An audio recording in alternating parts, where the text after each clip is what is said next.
Hello जी। हरे मोर गोला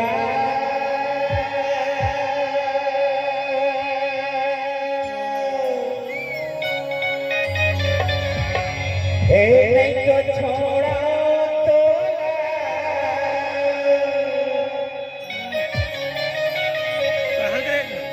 सुंदर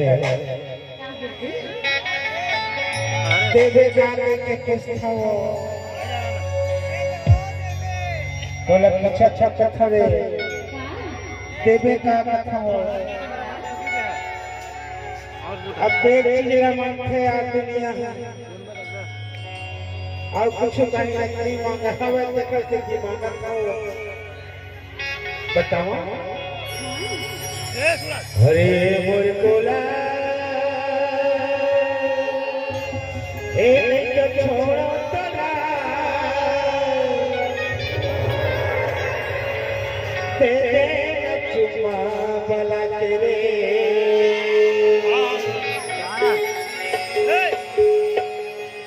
होला हो पे तो लाओ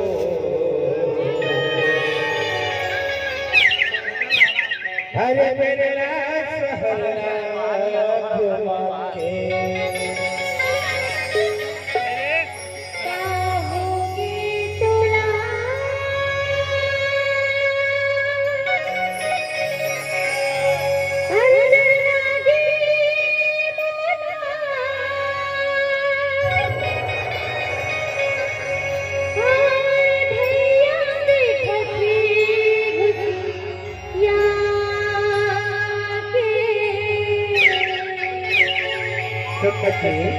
मैं जानता रहते अपने भैया ये कर रहा थे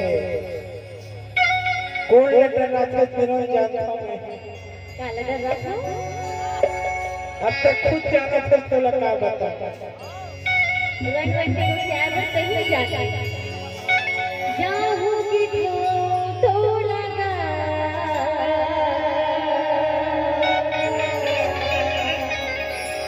कलर हो जाता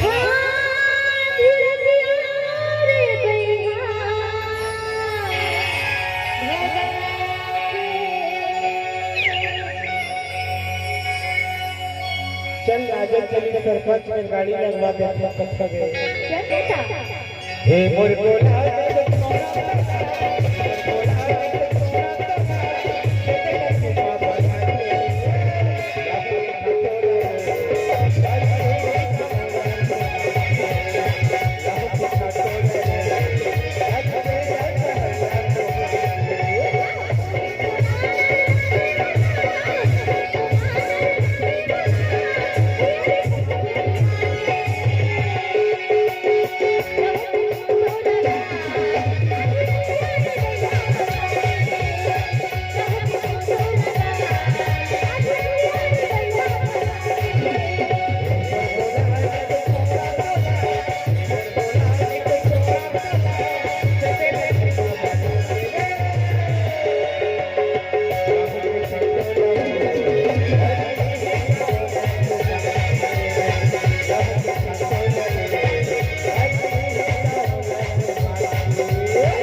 अरे मोला लाज लगती से कहां पे पिछाओ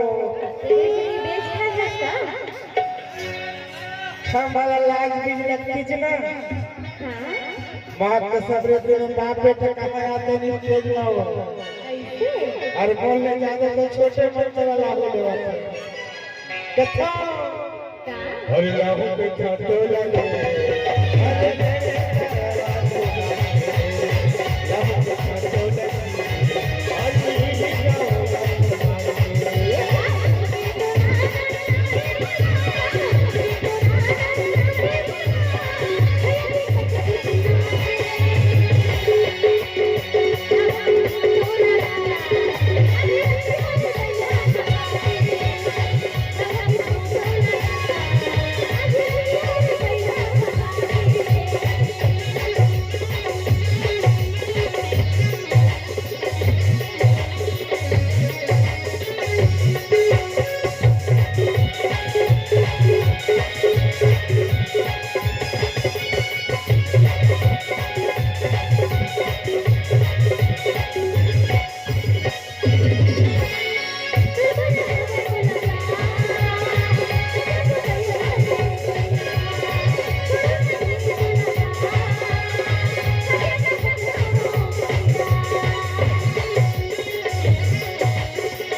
काते हैं लेडी चिम्मा बलाते हैं सुन्नती हाँ उसके जीवन में कर सकते हैं रे पगड़ी जी मार देता सुन्ना हाँ हे मोर रानू अमर बन बेजानू आओ तेरे चुम्मा बना के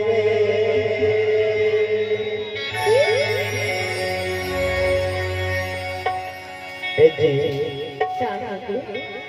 अकेच करके मोर छाती जुड़ा गए मां ऐसे लहू के था तो लहू